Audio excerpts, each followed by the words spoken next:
IAS Tukaram Munde हे नाव आज इतकं जरी गाजत असलं ना, अत्यंत प्रतिकूल परिस्थिती असून सुद्धा त्यांनी हे यश मिळवलेलं आहे. खेळण्या बागडण्याच्या अगदी कोमल वयात ते शेतात कामावर जायचे. शरीर जाळणारे ऊन, गोठावणारी थंडी आणि कडाक्याचा वारा यांमध्ये सुद्धा त्यांचे अथक परिश्रम चालूच असायचे. ते म्हणतात ना, गरीब कुटुंबासाठी शिक्षण प्राप्त करणं हे एका अग्निदिव्यापेक्षा नक्कीच कमी नाही. पण थांबेल तो तुकाराम कसला? अशा प्रतिकूल परिस्थितीच्या छाताडावर पाय देत तुकाराम अविरत चालत राहिला.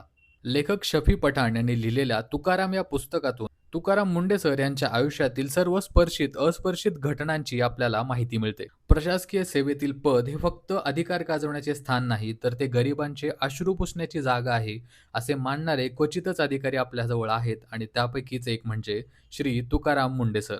लहानपणी ठिगळ पडलेले कपडे घालून, प्रसंगी उपाशी राहून, केळी आणि फरसांसारखं जेवण करून या माणसाने अथक कष्ट करून शेवटी आय-ए-एस ही पदवी मिळवली आणि त्यानंतर समाजासाठी काम करण्याचा जणू विडाच उचलला. आज आपण त्यांची कारवाई सगळ्या महाराष्ट्रभर बघत आहोत आणि त्यांना पाठिंबा देणं हे आपलं काम आहे. तुकाराम हे पुस्तक वाचून तुम्हाला नक्कीच त्यासाठी प्रेरणा मिळेल आणि एम-पी-एस-सी, यू-पी-एस-सी करणाऱ्या विद्यार्थ्यांसाठी तर त्यांची संघर्ष गाथा ही खरंच खूप खूप मार्गदर्शक ठरते. माझी तुम्हा सर्वांना खूप कळकळीची विनंती आहे की वेळात वेळ काढून तुकाराम हे पुस्तक नक्की वाचा.